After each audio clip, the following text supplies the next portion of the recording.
Car mes pensées ne sont pas vos pensées et mes chemins ne sont pas vos chemins, oracle du Seigneur. Autant le ciel est élevé au-dessus de la terre, autant mes chemins sont élevés au-dessus de vos chemins et mes pensées au-dessus de vos pensées. Parole du Seigneur.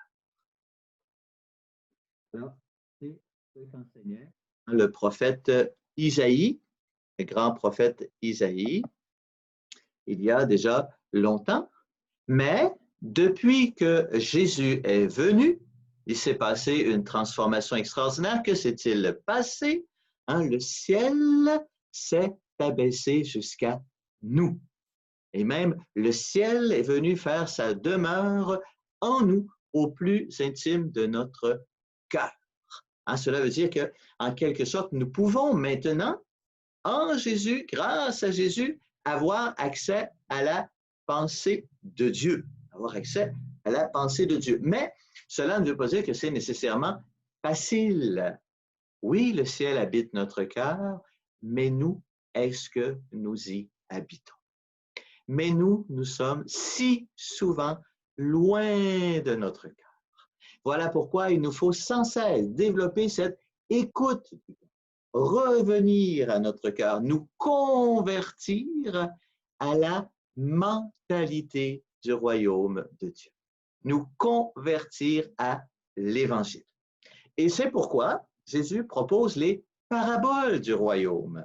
Et plus précisément, au cours des 4 prochains dimanches, nous allons entendre 4 paraboles qui ont toutes à peu près la même signification. Donc, 4 paraboles qui vont tourner autour de cette célèbre affirmation évangélique, les derniers seront les premiers, c'est-à-dire les personnes qui nous semblent les plus loin du royaume de Dieu, en fait, y entreront les premières. Pourquoi cela?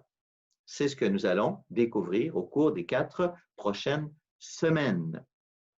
Alors, la première parabole, celle d'aujourd'hui, les ouvriers de la dernière heure. Donc, c'est une parabole qu'on connaît bien. On trouve au début du chapitre 20 de l'Évangile de Matthieu, et les autres vont être à la suite. Alors, on se rappelle, donc, un maître de vigne sort au petit matin, à 6 heures du matin, et il embauche des ouvriers pour sa vigne. Il convient avec eux d'un salaire pour la journée, 1 pièce d'argent. Donc, c'est le salaire habituel d'une journée de travail.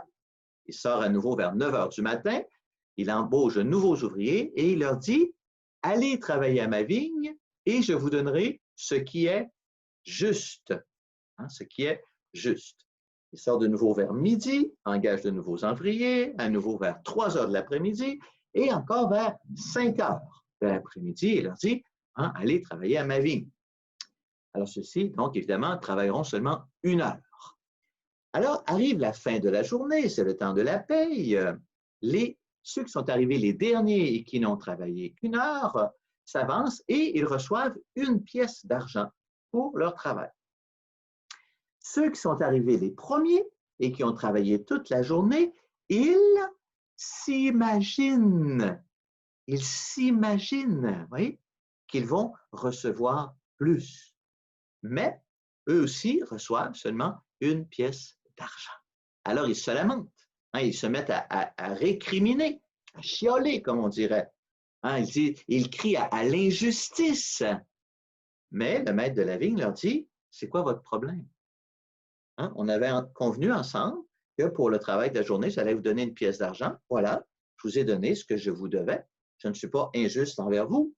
Prenez ce qui vous revient, puis sacrez votre camp, allez-vous-en. Si moi, je veux donner à l'autre autant qu'à toi, mais ça me regarde, ça ne te regarde pas du tout. Je suis libre de faire ce que je veux de mon bien. Et il ajoute cette parole bouleversante, est-ce que ton regard serait mauvais parce que moi, je suis bon? Est-ce que ton regard serait devenu mauvais parce que moi, je suis bon? Alors, présentement, nous avons sous les yeux un exemple vivant de cette parabole que nous connaissons tous, qui a été publié sur tous les médias. Vous vous souvenez, au mois d'avril, dans la crise sanitaire, M. Legault a annoncé une augmentation de salaire pour les préposés aux bénéficiaires de 4 $ de l'heure. une augmentation substantielle. Alors, les préposés étaient très heureux de cela. Donc, grosso modo, hein, ils sont passés, disons, de 17 l'heure à 21 l'heure. Bingo! Oui. Quelques semaines plus tard, M. Legault annonce qu'il veut former 10 000 nouveaux préposés aux bénéficiaires dans un programme intense de 3 mois intensif et que ceux-ci, dès qu'ils vont commencer à travailler, vont recevoir 26 de l'heure. Alors, immédiatement, c'est le tollé. Hein, ceux qui sont déjà là, et puis les syndicats crient à l'injustice. Comment ça? Comment ça se fait que ceux qui sont déjà là vont gagner 21 de l'heure et ceux qui arrivent vont gagner 26? Vous voyez? C'est injuste. Alors, est-ce que c'est juste ou c'est injuste? Ah, moi, je ne me prononcerai pas là-dessus. Ce n'est pas ça le but de notre échange aujourd'hui. Mais j'aimerais qu'on s'arrête à qu'est-ce qui fait naître le sentiment d'injustice? Les gens se sentent lésés. Les ouvriers de la première heure se sentent lésés. Hein, les préposés aux bénéficiaires sentent qu'il y a un sentiment d'injustice. Et c'est important parce que c'est le sentiment d'injustice qui fait perdre la paix intérieure. C'est le sentiment d'injustice qui risque d'envenimer les relations avec les gens.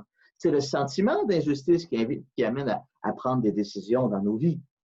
On prend des décisions à partir de ce qu'on ressent. Est-ce que c'est juste ou pas? Il faudrait être Dieu pour vraiment pouvoir se prononcer là-dessus. Hein. D'où vient ce sentiment d'injustice?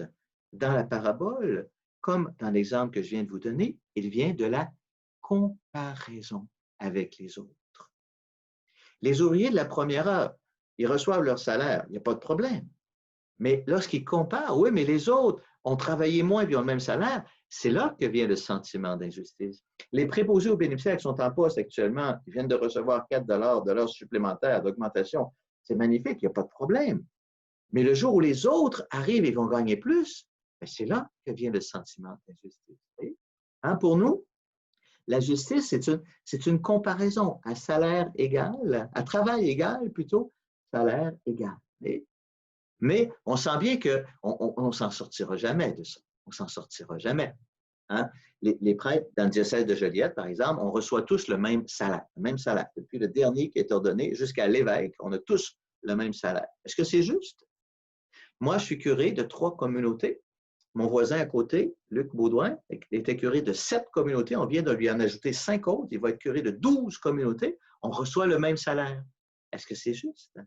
Le curé de Mascouche a laissé, et là, il est devenu aumônier militaire. Donc, il va avoir probablement un salaire beaucoup plus grand que le mien pour le même travail. Est-ce que c'est juste? Un agent de pastoral qui a un bac en théologie, 3 années d'études universitaires en théologie, ne recevra jamais le même salaire qu'une autre personne qui a un bac dans un autre domaine, 3 années d'université aussi. C'est injuste. Hein? Mon coloc Simon, qui vient de terminer son cours de préposé aux bénéficiaires, donc il reçoit ce que M. Legault a promis. Donc, il a fait 3 mois de formation, il commence à travailler et il reçoit déjà 2 fois plus, il gagne déjà 2 fois plus que moi. Vous voyez? C'est injuste. Ou bien, on pourrait voir les choses aussi dans l'autre côté. Hein? Moi, quand j'ai étudié, par exemple, au secondaire, j'ai toujours eu beaucoup de facilité à l'école, j'étudiais presque pas, j'ai très bien réussi. L'autre à côté, qui a travaillé fort, qui étudiait jour et nuit pour réussir, il a aussi réussi. On a le même diplôme. Et lui a travaillé beaucoup plus que moi. C'est injuste. Ou bien, moi, j'ai eu 90 %, lui qui a travaillé beaucoup plus a eu 70 %. Ça devrait être le contraire. Lui devrait avoir 90 % en récompense de ses efforts et moi 70 %. Vous voyez? Donc, parce que là, le résultat ne vient pas reconnaître nos efforts, mais reconnaître le talent naturel. C'est injuste. Oui, on n'en sortira jamais. Dans la parabole, ceux qui sont arrivés les derniers pourraient dire, mais c'est injuste. Pourquoi eux ont été engagés dès la première heure, alors que nous, toute la journée, on a été inquiets parce qu'on n'avait pas de travail, on ne savait pas si on en aurait. Puis on se disait, oui, mais si je n'ai pas de travail, qui va apporter le pain à mes enfants? Et puis là, il reste seulement 1 heure. Si je travaille juste 1 heure, je vais rapporter des piécettes. Je ne pourrais pas nourrir ma famille avec ça. Oui, c'est injuste. Pourquoi eux ont été engagés à 6 heures le matin et nous seulement à 5 heures de l'après-midi? Qu'est-ce qui est juste ou injuste? Oui. Vous avez peut-être déjà entendu des gens dire il y a une seule justice sur la terre. Qu'est-ce que c'est? C'est la mort. Il y a une seule justice sur la terre, c'est la mort. On pourrait dire, il y a une deuxième justice sur la terre, c'est la vie. On a reçu la vie. On pourrait dire, il y a une troisième justice sur la terre, c'est le temps. Tous, nous avons 24 heures par jour. Hein? Et qu'est-ce qu'on fait de ce temps que nous avons tous, 24 heures par jour? Dans la deuxième lecture de ce dimanche, Paul nous dit, moi, j'aimerais bien mieux mourir et m'en aller auprès du Christ, c'est ce qu'il est préférable. Mais si demeurer sur la terre me permet de faire un travail utile, le temps. Est-ce que le temps, il est là pour accumuler un salaire? Il nous est offert pour accumuler un salaire, ou le temps nous est donné pour accomplir un travail utile? Et nous savons tous par expérience que le véritable bonheur ne vient pas du salaire qu'on reçoit, qui est souvent très injuste, le salaire très relatif. Le bonheur, il vient du travail qu'on a accompli, de la joie du travail bien fait, d'avoir pu rendre quelqu'un heureux, d'avoir pu venir en aide à une personne, d'avoir pu accomplir un travail utile. Et parmi ce travail utile, il faudrait méditer, on le fera j'espère un jour, sur offrir à quelqu'un la possibilité de se rendre utile, par exemple quand je suis malade. Moi, je ne peux rien faire, mais le fait que je sois malade permet à une autre personne d'accomplir un travail utile. Et ça, c'est important aussi, important.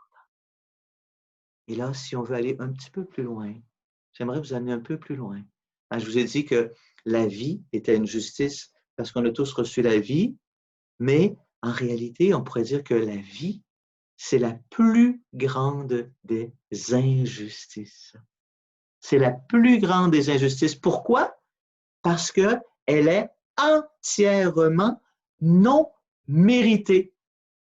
Personne d'entre nous n'a mérité de recevoir la vie. C'est un don absolument gratuit, 100% gratuit. Donc, tous, nous sommes venus à l'existence dans un acte de pure bonté. De pure bonté. Et là, je ne parle pas du contexte dans lequel nous sommes venus à l'existence. Je ne parle pas de nos parents, de savoir si nos parents s'aimaient ou ne s'aimaient pas, si on a été désiré ou pas désiré, si on a été bien reçu ou abandonné notre naissance, etc. Je ne parle pas de ce contexte-là. Et c'est important.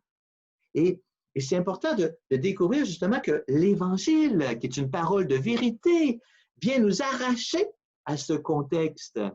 Nous sommes tous, plus ou moins, et plus que moins, esclaves de ce qu'on appelle l'esprit du temps ou la mentalité ambiante. On vit dans cette mentalité qui nous envahit de partout.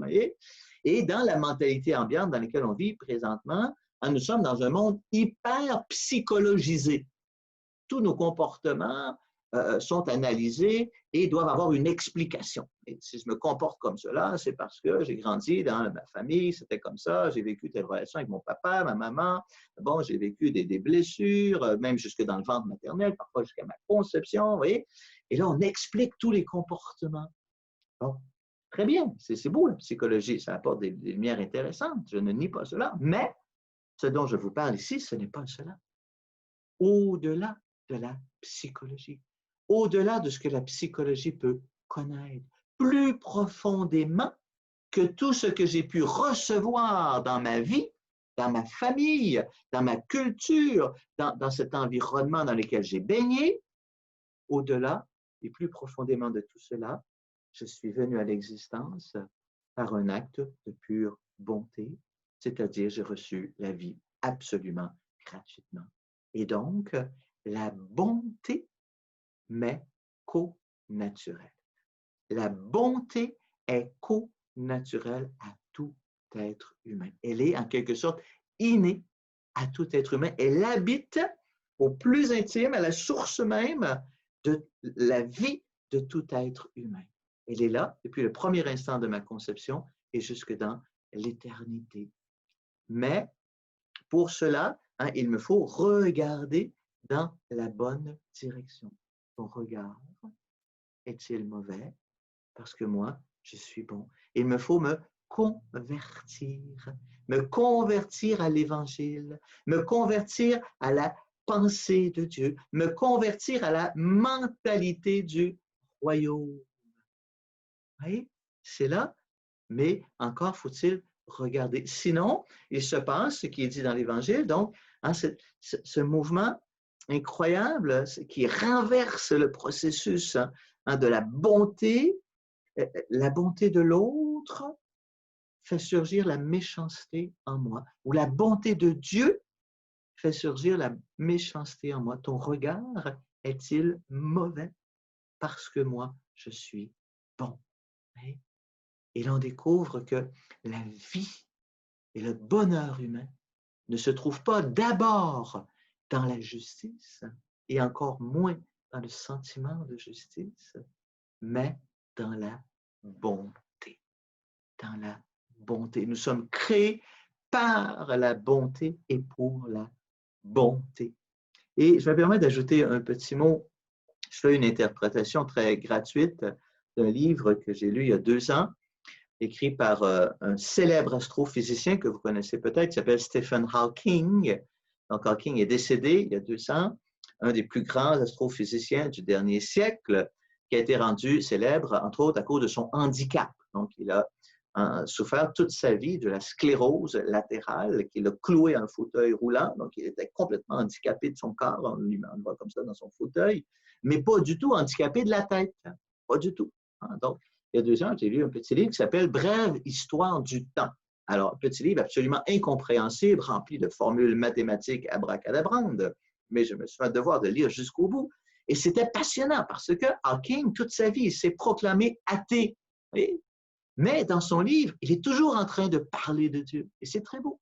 Parce qu'on sent que cet homme-là, toute sa vie, il a lutté contre Dieu. Comme nous tous d'ailleurs, on lutte tous contre Dieu, tous. Nous luttons contre Dieu. Lui, il a lutté contre Dieu à travers ce combat qu'on appelle l'athéisme. Nous, on lutte contre Dieu autrement, mais on lutte tous contre Dieu.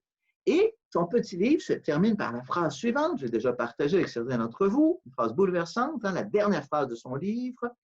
Lorsque nous aurons réussi à unir la théorie de la relativité générale avec la théorie de la mécanique quantique, alors nous connaîtrons la pensée de Dieu. C'est fort, hein?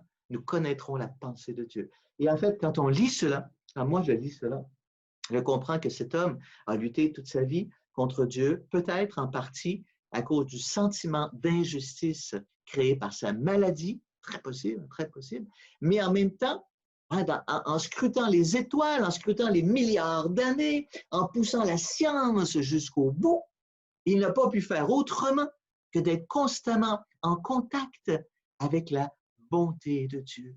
Et au fond, ce qu'il écrit, il est en train de dire, lorsqu'on va réussir à comprendre tous les mécanismes de fonctionnement de l'univers, alors nous pourrons voir la bonté de Dieu. Et nous saisirons comment la bonté de Dieu, elle est présente dans tout l'univers depuis la nuit des temps et jusqu'au plus intime du cœur de tous les vivants. Amen.